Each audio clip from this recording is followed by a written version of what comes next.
Bapak dan Ibu, berapa banyak dari saudara yang siap terima kebenaran firman Tuhan pagi hari ini? Sebelum kita bicara panjang lebar, mari kita berdoa. Tuhan, terima kasih buat pagi hari ini. Hamba-Mu berdoa sungguh-sungguh Tuhan Yesus untuk 45 menit sampai 50 menit ke depan. Bicara firman-Mu dan ubahkan hidup kami. Di awal tahun 2024 ini kami betul-betul membutuhkan tuntunan Tuhan. Lebih daripada itu kami butuh Tuhan sendiri. Untuk Tuhan Engkau buat tahun ini. Sungguh aku berdoa Tuhan Yesus. Menjadi tahun kemenangan buat kami. Ketika kami memasuki musim yang baru itu tidak berhenti hanya sampai pada slogan. Tidak berhenti hanya sampai pada visi. Tidak berhenti sampai pada pernyataan, tapi itu yang akan terjadi dalam hidup kami sampai akhir tahun ini. Oleh sebab itu kami berdoa sungguh-sungguh di awal bulan ini. Di minggu yang kedua di bulan ini. Bicaralah, speak your word Father God. Bicara firman-Mu dan ubahkan kami. Kami siap menerimanya di dalam nama Yesus. Semua yang percaya katakan amin. Saya mau awali dengan teks saya 1 Tawarik pasal yang ke-12. Bicara tentang waktu, bicara tentang musim, bicara tentang saat saudara. Dan kita tahu bahwa tema yang Pastor Rudy sampaikan, dan by the way terima kasih Bapak dan Ibu Gembala untuk kesempatan untuk bisa melayani lagi. Saya akan layani ibadah pertama dan ibadah kedua, Kak Ika akan melayani ibadah yang ketiga. Tapi saya mau bilang begini saudara, doa saya pagi hari ini ketika kita bicara tentang musim, kita bicara tentang waktu, kita bicara tentang saat yang baru itu, saat yang tentunya kita imani itu menjadi saat yang baik buat kita. Mari di awal tahun ini, kalau saya boleh memohon sama saudara, tangkap firman ini dalam roh saudara. Dan sebentar lagi di akhir ibadah ini kita mau berdoa. Biar apa? Biar hari ini di minggu kedua bulan Januari menjadi momen penentu sepanjang minggu yang akan kita lewati di tahun ini. Amin. Mau bilang bahwa saya sangat-sangat serius saudara. Untuk menyampaikan kebenaran firman Tuhan, tapi lebih serius lagi untuk melihat setiap saudara mengalami apa yang namanya kuasa yang lahir dari firman itu. Haleluya. Ayat ini kenapa menarik perhatian saya? Karena statement ini saudara, dibilang begini.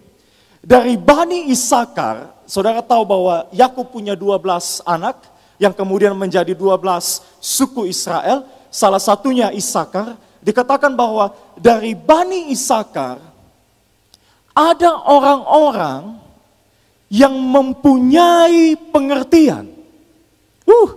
Mereka punya apa? Pemahaman. Mereka tahu tentang saat-saat yang baik. Sampai di sana dulu, saudara. Mau bilang bahwa dari kumpulan suku Israel, salah satunya Bani Isakar, ternyata terdapat orang-orang yang paham, yang tahu betul sekarang mereka sedang hidup di musim apa dan seperti apa. Mereka tahu waktu itu. Tapi tidak berhenti sampai di sana. Sebab ketahuan atau pemahaman yang mereka punya terhadap waktu musim itu memberikan dampak, yaitu ini. Sehingga mereka tahu apa yang harus mereka buat dan orang Israel buat. Sehingga mereka mengetahui apa yang harus diperbuat orang Israel. Sampai di sana dulu. Pesan yang mau disampaikan begini. Kalau engkau tahu musimnya apa, engkau tahu apa yang harus engkau buat. Nah, kemungkinan besar sebaliknya, kalau engkau tidak tahu musim di mana engkau hidup hari ini, itu musim apa, boleh jadi banyak hal yang akan kita buat dan itu keliru, saudara. Ambil contoh sederhana. Kalau saya tanya sama saudara, kita sedang dalam musim apa? Pak, semua orang juga tahu. Setiap hari, hampir setiap hari di Kupang, hujan turun. Kita ada dalam musim penghujan, saudara. Dan Kita juga tahu, karena ini musim di mana kita hidup itu hujan turun hampir setiap hari. Setiap kali kalau kita mau keluar rumah, paling tidak kita bawa payung atau minimal jas hujan. Karena kita paham musim itu musim apa, kita tahu apa yang kita buat untuk tetap eksis, tetap survive, tetap hidup di musim itu. Sampai di sini paham ya? Begitu juga dengan, saya tidak tahu dari sebagian saudara, mungkin ada saudara yang hidup, bekerja dari bercocok tanam, musim penghujan bagi sebagian orang itu musim berkat. Sama seperti orang Israel, saudara. Dan lagi-lagi, kalau mereka tahu, petani tahu bahwa sebentar lagi kita masuk musim penghujan, apakah mereka duduk-duduk, kemudian sambil minum kopi dan biarkan saja momen itu lewat? No. Mereka persiapkan benih. Mereka mencangkul tanah, mereka gali lagi tanah, lubang. Untuk apa? Untuk menanam. Mereka persiapkan diri, mereka tahu sebentar lagi musim hujan. Kita tidak bisa hanya duduk-duduk saja. Sebab apa? Sebab itu akan datang dan itu akan lewat dan kita tidak dapatkan apa-apa. Mereka tahu apa yang harus mereka buat. Pertanyaan saya, kalau kita imani tahun ini, new seasons, musim yang baru, apa yang harus kita buat? Itu yang saya mau bahas pagi hari ini, saudara. Apa yang harus kita buat? Sungguh loh. Saya mau bilang begini, saudara ya. Sorry, saya ambil 2 menit, saya cerita sebentar. Minggu kemarin ketika Pastor Rudi bilang bahwa cerita ya, bagaimana beliau dapatkan pewahyuan ini, pesan ini dalam roh. Saya mengerti itu, saudara. Saya pendeta.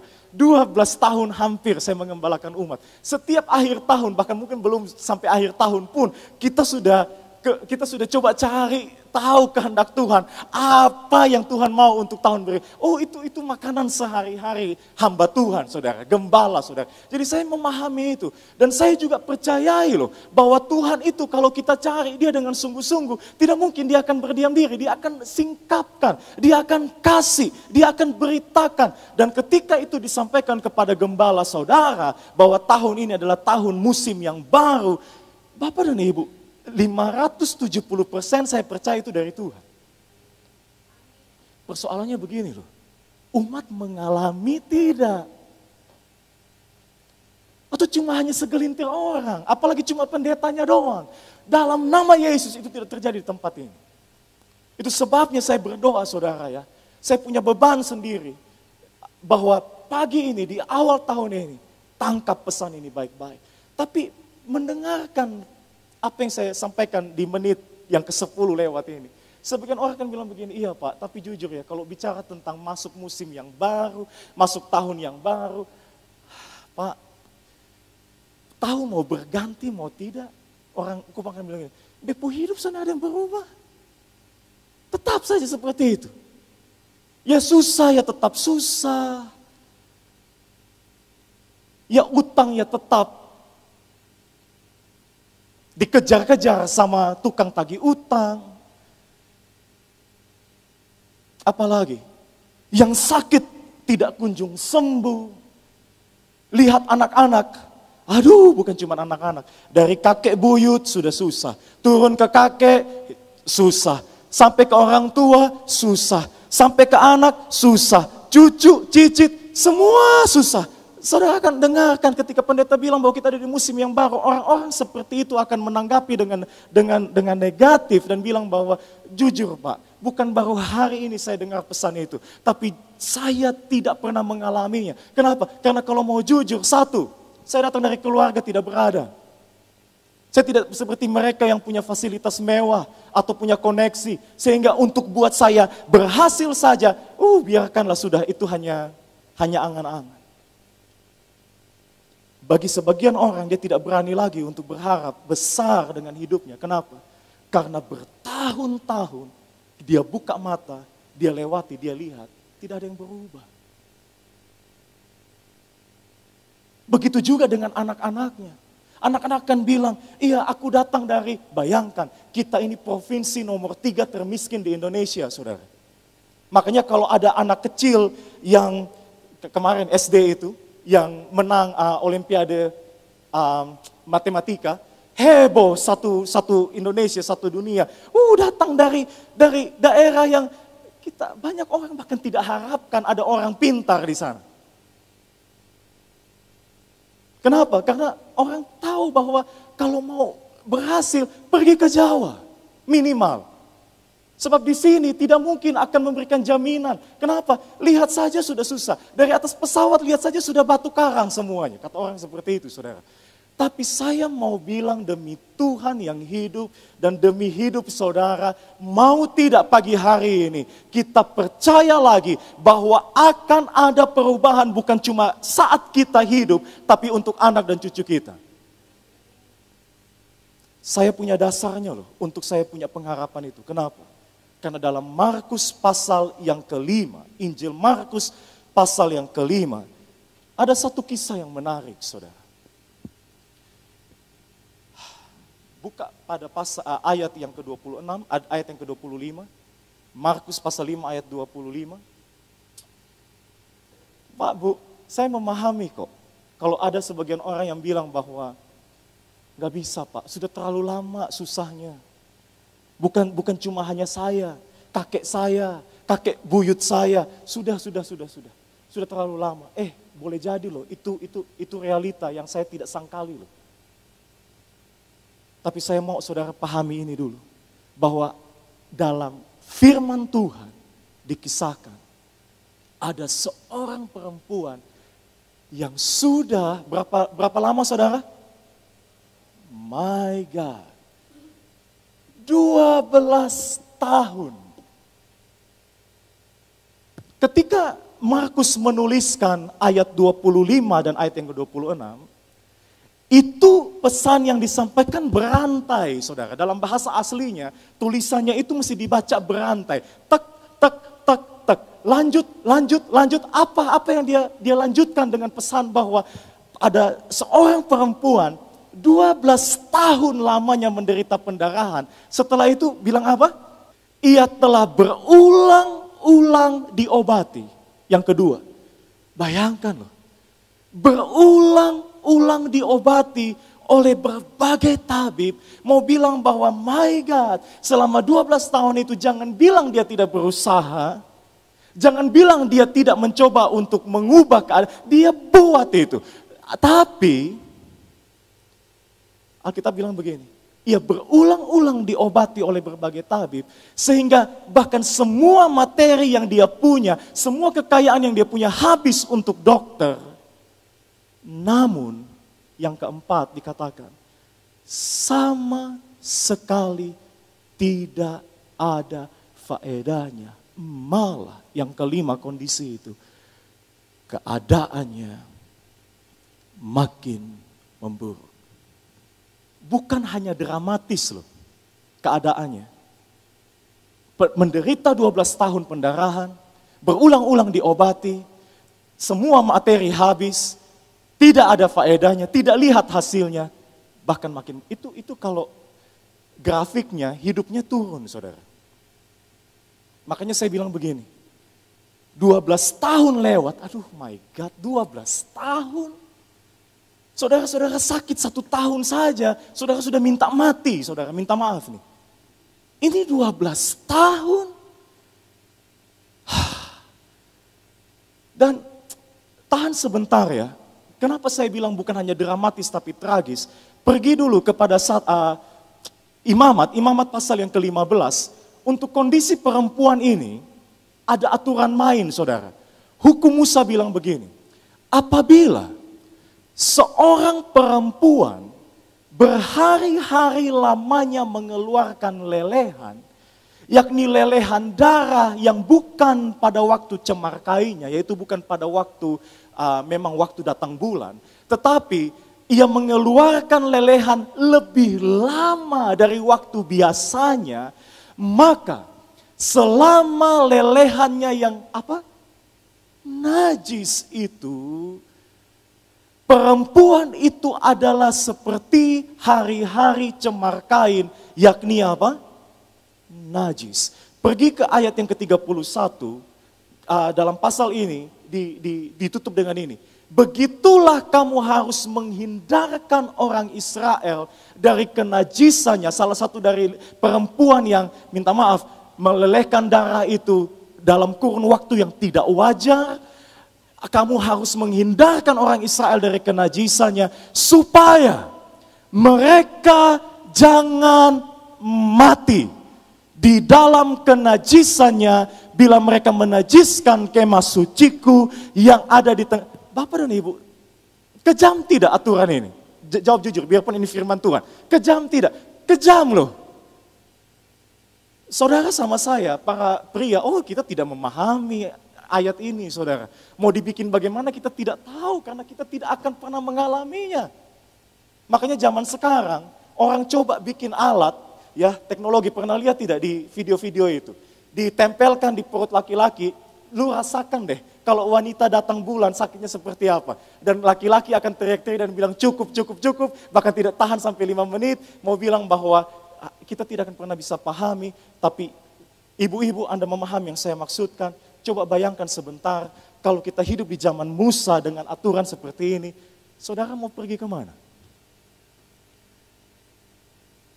Sebab di pasal 15 kitab Imamat diberitahukan tidak bisa dia buat banyak, sebab tempat duduknya pun kalau diduduki orang itu najis. Jadi dia bukan cuma hanya sakit, karena kesakitannya, dia betul-betul terisolasi, saudara. Jadi mau bilang begini loh, jalan mana yang terbuka, pintu mana yang terbuka, semua tertutup. Sehingga, kalau saya boleh bilang, saudara ya, kembali kepada Injil Markus yang tadi, tahan saja di sana dulu. Cerita tentang wanita pendarahan 12 tahun ini sebenarnya disisipkan, saudara. Cerita itu cerita yang muncul di tengah-tengah cerita besar, yaitu apa? Yairus, kepala rumah ibadat, datang kepada Yesus dan bilang, tolong anakku perempuan, sama-sama perempuan loh, sama-sama perempuan. Tapi yang satu menderita 12 tahun, saya gambarkan begini saudara ya, ini yang lebih besar ini. Yang satu menderita 12 tahun pendarahan, yang anakku perempuan dari Yairus yang kecil, yang Markus juga beritahu bahwa umurnya 12 tahun, itu sedang sekarat menunggu kematian. Jadi serasa Markus ketika menuliskan Injil ini, menceritakan kembali dengan mengkombinasikan dua cerita ini, serasa mau bilang begini loh, ujung daripada hidup kedua orang ini, dua anak perempuan ini, yang satu sakit 12 tahun, yang satu umur 12 tahun, ujung-ujungnya sudah bisa ketebak, yaitu apa?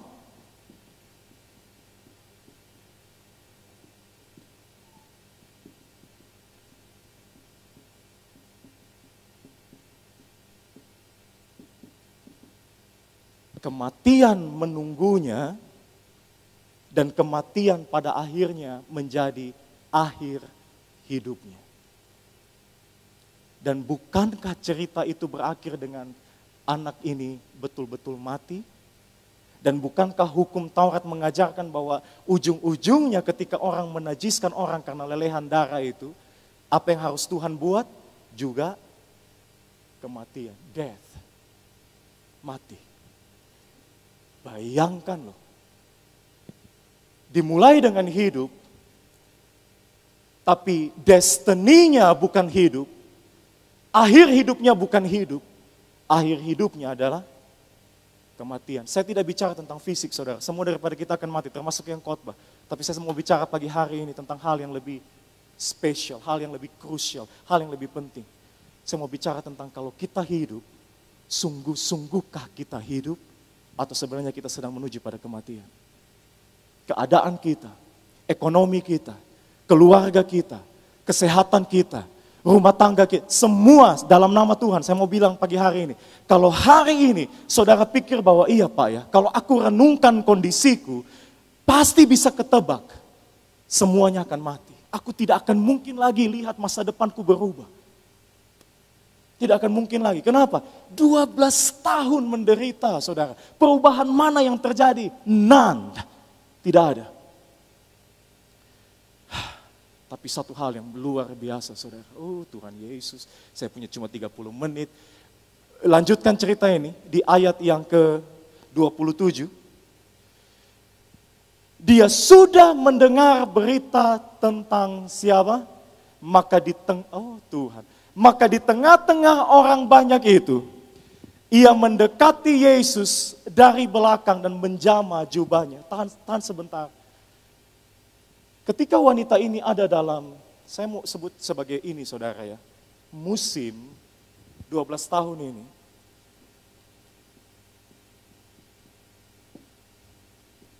Musim menuju kematian.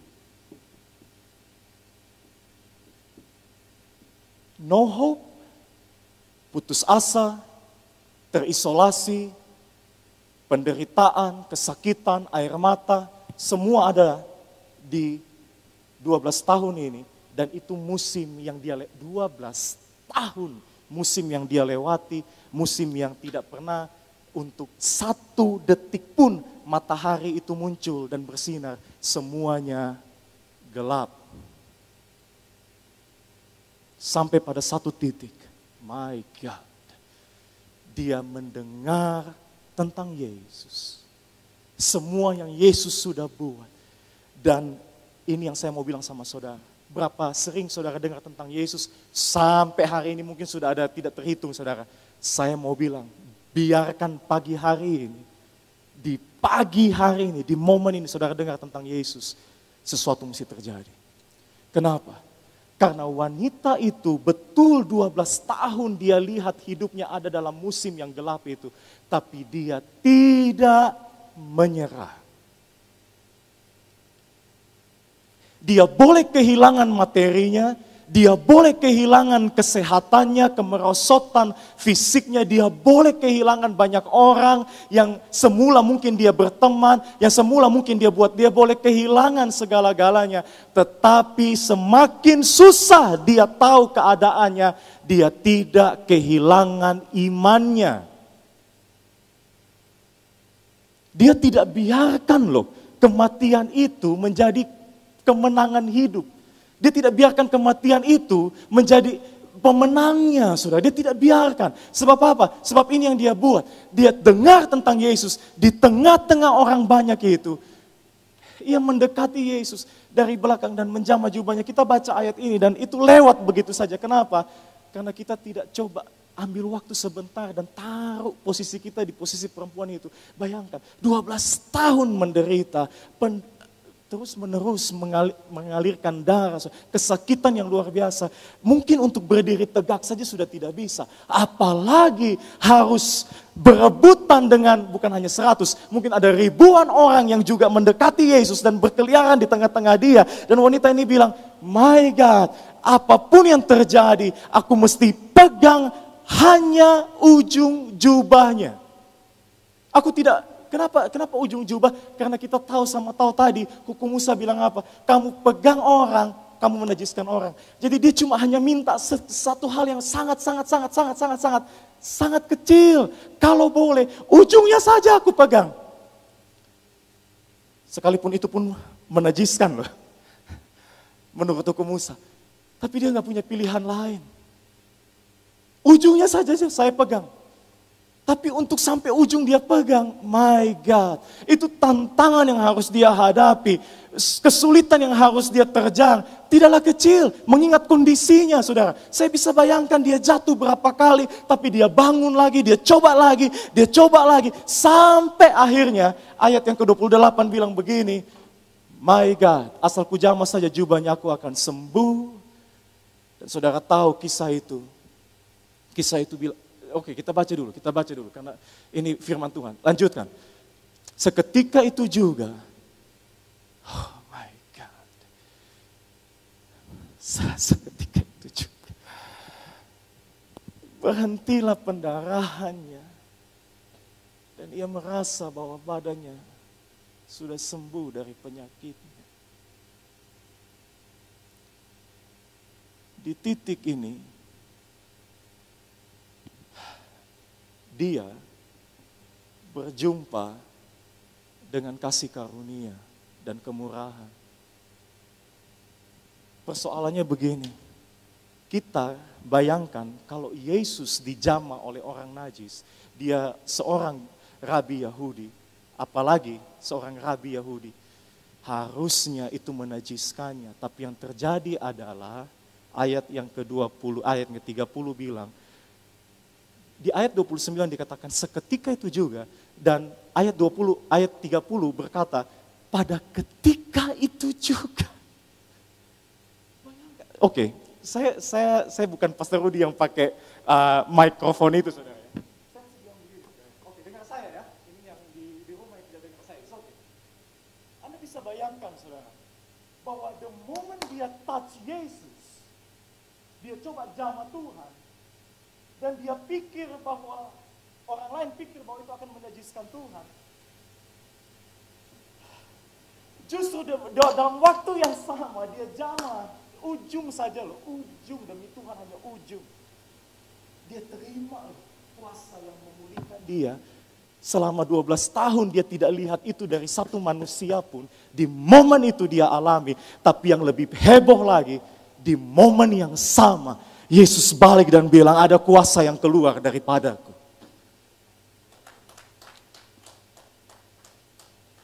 Mau bilang begini loh. Bukan ditolak. Tapi justru yang najis itu diterima dan disambut oleh kemurahan dan kasih karunia. Disambut dengan agresif, saudara. Betul-betul agresif. Kenapa? Karena itu hanya terjadi dalam hitungan detik.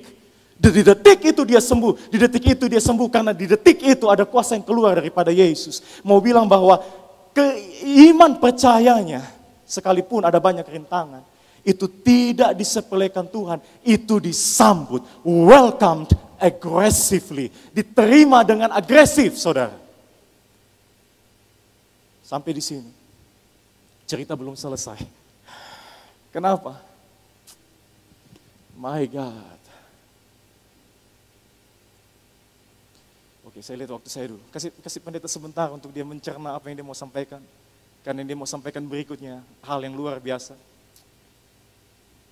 Saya mau bilang begini, saudara.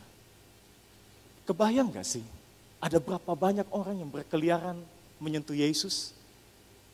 Bisa 100, bisa 1000. Bisa 1000 yang menyentuh Yesus.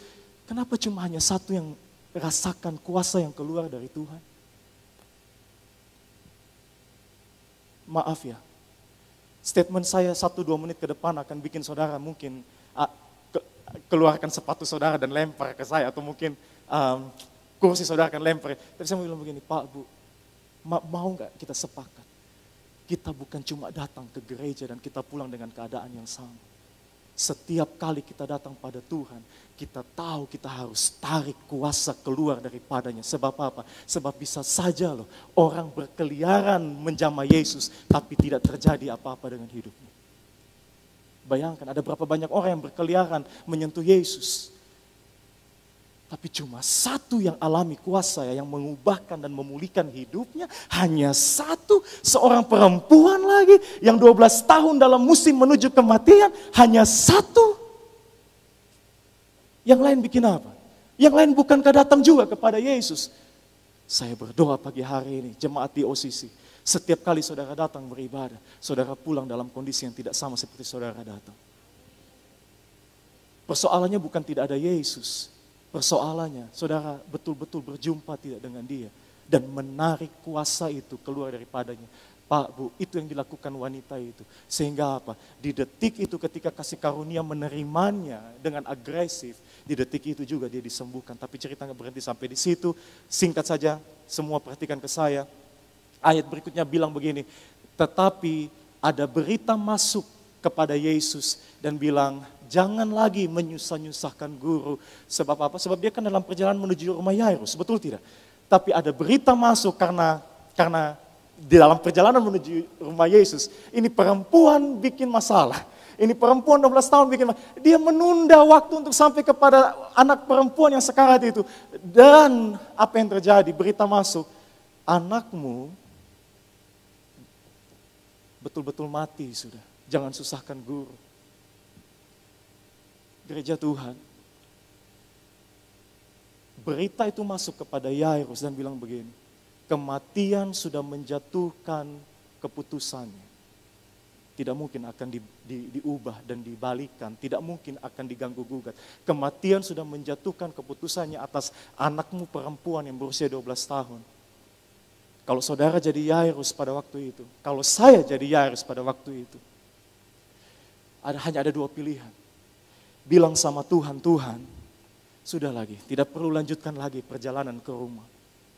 Berita sudah masuk, berita kematian sudah masuk. Mau buat apa lagi? Tidak perlu tidak perlu ikut aku ke rumah. Pulang saja. Dan biar aku yang pulang sendiri untuk menguburkan anakku. Itu bisa loh kita buat seperti itu. Makanya dikatakan jangan lagi susah-susahkan guru. Biarkan dia pulang dan dilanjutkan apa yang harus dia perbuat. Itu yang Yairus bisa buat. Tapi Alkitab bilang begini, Yesus tetap melangkah loh. Yesus tetap jalan. Mau bilang apa? Saudara, kalau saudara dengar berita kematian hari ini secara roh, itu akankah serta-merta buat saudara berhenti sudah untuk percaya? Atau saudara akan terus lagi melangkah mengikuti Tuhan? Kenapa? Kalau saudara berhenti, Yesus tetap melangkah. Persoalannya saudara melangkah juga tidak bersama dengan dia. Sebab apa? Sebab saya pahami, ada banyak alasan untuk tidak lagi percaya ketika berita kematian itu masuk. Kenapa? Belum lagi sampai ke rumah. Kita mencatat bahwa ada banyak orang yang sudah mulai teriak-teriak, menangis, menjerit, meraung. Itu buat kita tambah ciut lagi imannya. Saya rasa mau bilang, ya betul sudah ya, aku ikhlaskan dia pergi. Tapi sementara ada banyak hal untuk bilang bahwa Yairus, sudahlah, tidak lagi usah berharap. Tidak perlu lagi untuk percaya. Ada banyak hal yang bisa buat Yairus seperti itu. Tapi Tuhan bilang sama Yairus, tetap percaya. Kenapa dia bisa bilang begitu? Karena ini. Karena saudara dan saya kalau lihat hidup, itu cuma hanya mampu melihat hidup ini sejauh mata jasmani kita pandang. Betul tidak? Posisi saudara lihat hidup seperti ini. Tapi jarak pandang pun terbatas. Siapa yang pernah tahu akan terjadi 20 tahun setelah ini hidup seperti apa? Tidak pernah tahu. Kita tidak pernah tahu bahkan 1 bulan ke depan apa yang akan terjadi. Kenapa? Karena kalau kita lihat hidup ini, kita cuma bisa lihat lurus, tapi pun itu terbatas karena pandangan kita terbatas. Tapi Tuhan kalau lihat hidup saudara, dia lihat sampai pada akhirnya bahkan dari permulaan. Bisa paham saya? Itu bukan seperti orang nyetir mobil, saudara. Tapi pilot yang mengemudikan pesawat, dia lihat semuanya sampai pada akhir-akhirnya, bahkan dari titik awal. Itu sebabnya karena dia mampu untuk melihat akhirnya, dia bilang sama Yairus, kamu tidak melihat yang di sana, tapi karena aku lihat, tetap percaya. Sebab aku lihat akhirnya, yang sayangnya kamu tidak lihat. Tetap percaya. Dan apa yang terjadi, saudara, saya mau tutup dengan ini, waktu saya hampir habis. My God. Di tahun ini ketika kita bicara tentang musim yang baru, dan kita dengar berita ini, yang harusnya kematian itu menunggu, yang harusnya kematian itu menjadi tujuan hidup akhir cerita, karena perjumpaan dengan kasih karunia, ketika Yesus datang masuk, bayangkan loh, dia pegang kematian itu, tangan anak kecil. Lagi-lagi hukum Musa mengajarkan tidak boleh menyentuh mayat. Dan itu Yesus pegang tangan anak yang mati itu. Saya mau bilang bahwa dia pegang dan dia genggam kematian itu. Dan dia bilang apa? Talitakum. Bahasa Ibrani itu punya arti sederhana. Domba kecil, bangkitlah. Itu ayat kata yang sama yang dipakai dalam Markus 16 ayat 6b yang bilang bahwa dia tidak ada di sini. Dia yang disalibkan, dia tidak ada di sini. Kenapa? Karena dia sudah bangkit. Itu kata yang sama yang dipakai di dalam Markus pasal yang kelima. Mau bilang apa? Bahwa Yesus sedang bilang kepada kematian itu, dia pegang kematian dan dia bilang bangkit. Sebab nanti aku akan tunjukkan itu. Aku pun akan dibangkitkan oleh Bapakku. Bukan, oh my God. Bukan cuma hanya Yesus yang dibangkitkan, saya berdoa bukan cuma hanya anak perempuan itu yang dibangkitkan. Hari ini kematian apapun itu, biarkan Tuhan pegang itu dan Tuhan bilang, bangkit. Bangkit. Kenapa? Ini yang terjadi saudara. Ketemu dengan kasih karunia. Thank God. Bukan lagi kematian yang menunggu, tapi hidup yang menunggu. Bukan lagi kematian sebagai akhir cerita, tapi hidup sebagai akhir cerita. Dan dengan demikian,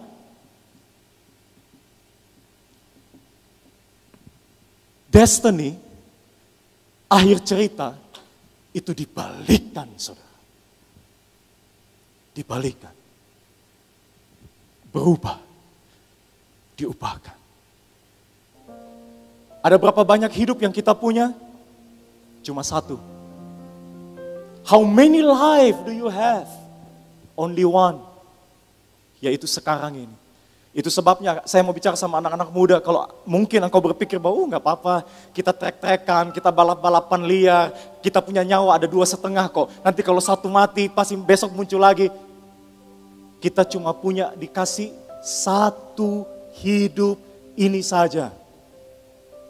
Pertanyaan saya sama saudara. Saudara mau hidup yang cuma satu yang kita punya ini, nanti jadinya bagaimana?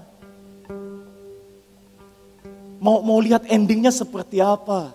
Mau lihat bentuknya nanti seperti apa? Mau lihat nanti jadinya bagaimana? Itu yang saya perlu untuk tinggalkan kepada saudara pagi hari ini. Karena apa? Karena kita cuma punya satu hidup ini saja. Dan saya tahu bahwa cepat atau lambat waktu kita akan habis juga.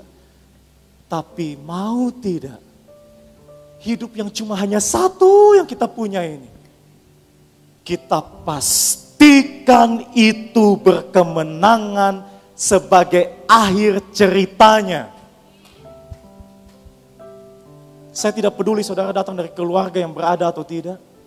Saya juga tidak peduli saudara datang dari negeri yang disebutkan orang sebagai nomor 3 termiskin di Indonesia atau tidak. Saya tidak peduli. Sebab yang saya lihat kepada saudara, setiap saudara pagi hari ini, saya lihat ada Tuhan yang mampu membalikan destiny, tujuan akhir hidup saudara. Saya lihat ada Tuhan di sana. Pertanyaannya begini, berani tidak untuk percaya lagi? Dan kalau saya bilang percaya, tidak berhenti hanya cuma, oh ya sudah kita doa, kita percaya. Setelah itu apa? Kita tunggu saja uang turun dari sorga. Enggak begitu saudara. Iman itu punya tantangannya. Iman itu harus berhadapan dengan semua kesulitan. Baru terbukti bahwa itu punya iman atau enggak. Itu sebabnya saya mau bilang begini loh. Kalau hari ini percaya, berani lagi tidak mencoba. Berani lagi tidak kirim surat lamaran. Berani lagi tidak ikut tes itu. Mungkin tes yang ke-7 sudah gagal. It's okay. Coba lagi yang ke-8. Sampai ke-10. Sampai ke-11. Kebayang tidak? Alkitab bilang begini. Naaman untuk menerima kesembuhan itu 7 kali dia harus mencelupkan dirinya di sungai paling jorok satu Israel. Bayangkan kalau dia berhenti sampai di hitungan yang ke-6. Tidak ada cerita Naaman disembuhkan secara luar biasa dari penyakit kulitnya. Begitu juga, perhatikan saya. Alkitab sempat mencatat, Elia bilang sama bujangnya, kamu pergi lihat, cek apa ada awan sebesar genggaman tangan yang muncul atau tidak. Karena mereka sedang menanti hujan turun setelah sekian lama kemarau. Disuruh kali yang pertama tidak ada. Yang kedua tidak lihat tandanya juga. Yang kelima tidak, yang keenam pun tidak terlihat. Bayangkan kalau dia berhenti sampai yang keenam. Hujan tidak akan pernah turun atas Israel. Tapi Elia bilang coba sekali ini lagi. Orang muda, orang tua, coba sekali lagi ya. Coba sekali lagi. Kalau pernah melamar kerja, mungkin harus buat lagi lamaran yang baru. coba lagi. Sekolah lagi, tidak apa-apa. Berencana lagi. Bikin plan lagi. Eksekusi lagi. Urusan gagal, nanti Tuhan yang ngatur. Yang penting kalau aku bilang aku beriman, aku tidak berhenti sampai pada imanku saja. Aku buat sesuatu untuk mewujudkannya. Sebab mujizat itu adalah ketika ketekunan bertemu dengan kesempatan. Persoalannya begini loh. Kesempatan sudah lewat, kita sendiri tidak sadar itu kesempatan lewat. Kenapa? Karena kita tidak bertekun di dalamnya. Itu sebabnya orang muda pagi hari ini demi Tuhan yang hidup. Bahkan juga orang-orang tua. Engkau pikir bahwa iya ya, seluruh garis keturunanku miskin semua. Menderita semua. Sekarang kamu dengar firman, kamu bisa mengubah. Pendeta terlalu percaya. Kenapa? Karena poin yang ketiga yang pendeta mau sampaikan dan terakhir. Sebab kita tidak bisa menyepelekan kemampuan yang Tuhan punya untuk mengubah hidup kita. Kita tidak bisa menyepelekan itu loh. The possibility of what God is able to do. Kemungkinan apa yang Tuhan bisa kerjakan dalam hidup kita terlalu besar, saudara. Jangan kita yang batasi. Jadi saya mau bilang begini, mari percaya, mari berharap. Dan kita akan berdoa, mari bangkit berdiri bersama. Kaulah harapan, siapkan lagu itu. Saya tidak tahu berapa banyak orang yang memahami pesan yang saya sampaikan. Tapi kalau saudara paham yang saya sampaikan, kalau saudara mengerti yang pendeta bicarakan, saya cuma minta satu saja sebagai responnya. Mau tidak di awal tahun ini kita berdoa sungguh-sungguh dan kita bilang, Tuhan, my God, lihat ya, doaku seperti benih yang jatuh hari ini, itu tinggal tunggu waktu dia akan tumbuh keluar. Boleh jadi bukan tahun 24, tapi tahun 25, tahun 26, tahun 27. Sampai kita mulai lihat yang tidak mungkin berubah, Tuhan ubahkan juga. Yang tidak mungkin kata orang, kamu bisa lihat masa depan, Tuhan buat itu juga. Kenapa? Karena ada benih yang jatuh di minggu kedua bulan Januari tahun 2024. Ada orang-orang yang berdoa dan minta seperti wanita itu, ubahkan hidup. Sebab bukan kematian yang menunggu, hidup yang menunggu. Dan Tuhan terlalu sanggup untuk membalikkan destiny itu, membalikkan akhir cerita itu. Tuhan terlalu sanggup untuk buat itu. Haleluya, haleluya. Katakan bersama, bukan dengan kekuatanku,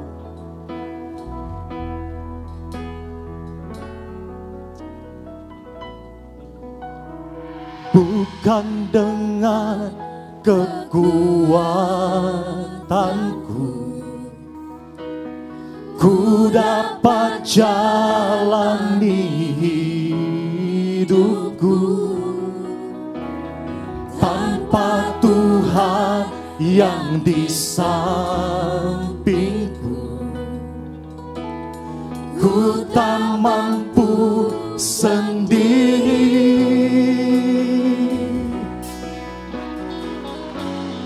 Engkaulah kuatku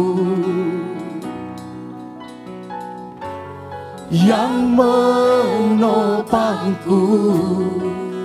Ku pandang wajah-Mu dan berseru, pertolonganku datang dari-Mu. Peganglah tanganku, jangan lepaskan.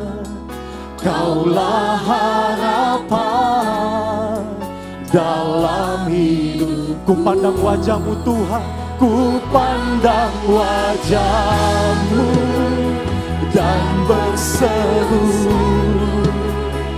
pertolonganku datang dari-Mu. Peganglah tanganku, jangan lepaskan. Kaulah harapan dalam. Mari lebih sungguh lagi gereja Tuhan. Oh, ku pandang wajah-Mu dan berseru.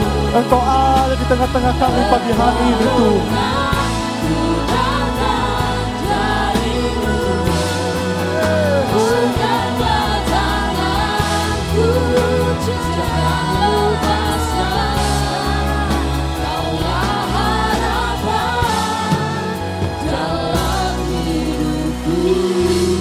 Setiap mata terpejam, setiap hati tetap terarah pada Tuhan. Pendeta sampai pada akhir daripada yang dia mau buat pagi hari. Berapa banyak dari saudara yang mengerti dan menangkap pesan ini dan kemudian berkata, Tuhan, itu aku. Sudah terlalu lama aku lihat cuma gelap saja. Coba lagi, gagal lagi. Tutup, buka, tutup lagi. Jatuh, bangun lagi. Dan cuma hanya itu saja, bergulir seperti itu saja. Tidak pernah lihat titik perubahan yang permanen. Tidak untuk generasi sebelum saudara, tidak untuk generasi setelah saudara. Saudara cuma lihat suram. Kalau itu saudara dan saudara bilang, tidak untuk selamanya keadaan itu akan begitu. Kalau itu saudara, dan saudara mau berdoa bukan cuma hanya untuk saudara mau berdoa buat anak-anak cucu, cicit saudara. Dan bilang bahwa masa depan yang baik pasti Tuhan kasih. Tuhan sanggup balikan akhir cerita orang. Kalau itu saudara, boleh tidak? Saya lihat ada tangan-tangan yang terangkat, setiap mata terpejam. Dan saya mau berdoa. Sungguh-sungguh saya mau berdoa pagi hari ini. Bapa, dalam nama Yesus. Ada begitu banyak yang menjamah Yesus, tapi hanya satu yang terima kuasa yang keluar daripada Yesus. Pagi hari ini biar kami terhitung di antara yang satu itu. Ada kuasa yang keluar daripada Yesus. Kuasa yang mengadakan pembalikan, kuasa yang mengadakan perubahan, dan kami berdoa biar ketika kami memasuki musim yang baru ini, kami tahu sungguh-sungguh di musim ini, Tuhan membalikan semua nasib, masa depan, takdir kami, bukan cuma kami, anak-anak dan cucu-cucu cicit-cicit kami, sampai pada generasi akan datang, semua diubahkan oleh Tuhan. Kami tidak mampu untuk melakukannya sendiri Tuhan. Tapi pagi hari ini kami angkat kedua tangan kami dan kami bilang, buat bagi kami Tuhan. Dan kami mau lagi mencoba, kami mau lagi berusaha, kami mau lagi melakukan bagian kami. Dan kami tahu kali ini pasti jadi. Sebab kami tahu kami tidak membatasi apa yang Tuhan sanggup buat dalam hidup kami. Tuhan terlalu sanggup mengadakan yang tidak ada menjadi ada. Itu sebabnya pagi hari ini kami berdoa sungguh-sungguh. Dengar seruan kami. Sebab kami tahu bahwa benih yang jatuh pagi hari ini tidak akan pernah mati sia-sia. Benih doa itu jatuh di tanah yang subur dan Tuhan akan membuatkan itu bertumbuh dan kami akan menikmati buahnya. Engkau mengasihi gerejamu di tempat ini. Engkau mengasihi umatmu di tempat ini. Jemaat Tuhan, untuk kalian terakhir, mari angkat kedua tanganmu setiap orang. Saya mau kita ada dalam posisi menerima pagi hari ini. Terima saja dalam roh saudara. Ini waktunya untuk kita terima saudara. Saya mau berdoa sungguh-sungguh buat saudara. Yang bisa berdoa dalam bahasa roh, mari berdoa dalam bahasa roh sama-sama sekarang. Yang bisa berdoa dalam bahasa saudara bisa mengerti, mari berdoa. Tapi kita mau terima pagi hari. Kita karabasyata karalama takaya. Kinaya bosikia takara ya sikia karama karaya so. We worship you, we worship you. Mari perlahan-lahan angkat penyembahan bagi Tuhan. Hidalama so dia takaya si dikia kapata karabasanda.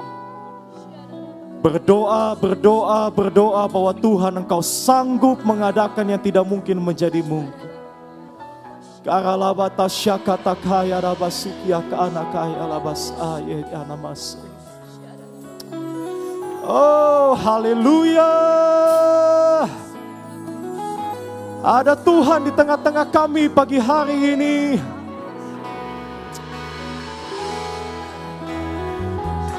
My God, my God, my God.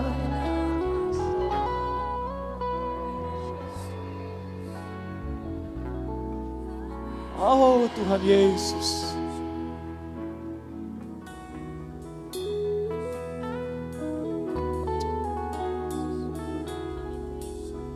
Father God, I worship you. I worship you. Ku pandang wajah-Mu dan berseru, pertolonganku datang dari-Mu. Peganglah tanganku, jangan lepaskan. Kaulah harapan dalam hidupku. Ku pandang wajah-Mu Tuhan. Ku pandang wajah-Mu dan berseru, pertolonganku datang dari-Mu. Kami terima Tuhan. Peganglah tanganku, kami terima Tuhan. Kaulah harapan, my God, my God. Satu kali lagi kami terima. Ku pandang wajah-Mu dan berseru, pertolonganku datang dari-Mu. Peganglah tanganku, jangan lepaskan. Kaulah harapan dalam hidupku. Kaulah harapan, Kaulah harapan dalam hidupku. Kaulah harapan dalam hidupku. Di akhir daripada ibadah yang penuh berkat ini, kami mengadakan wajah kami dan kami mengangkat kedua tangan kami. Tuhan, kami tahu doa itu sudah ditaburkan. Dan kami tahu dalam roh kami bahwa Engkau menyambutnya dengan agresif, Tuhan. Hari ini hamba berdoa, satu waktu nanti akan ada cerita. Umat-Mu, bahkan anak cucu mereka yang akan buat cerita. Bahwa satu kali pernah ada benih doa yang jatuh. Dan Tuhan itu setia terhadap apa yang sudah lewat. Dia setia terhadap janjinya. Hari ini kami akan percaya, kami mengalami, anak cucu kami alami. Di tengah-tengah keadaan yang tidak mungkin, tetap kami lihat pertolongan Tuhan. Sebab Engkau yang berjanji adalah setia. Itu sebabnya pagi hari ini ya Aba ya Bapa. Oh, terima kasih Tuhan Yesus. I give you praise, I give you thanks. I give you all the glory. Umat-Mu akan pulang dengan membawa damai dan sejahtera daripada-Mu. Biarlah berkat itu turun dengan sempurnanya. Berkat di dalam nama Bapa, Anak, dan Roh Kudus. Di dalam nama Tuhan Yesus, semua orang yang diberkati katakan, amin, amin.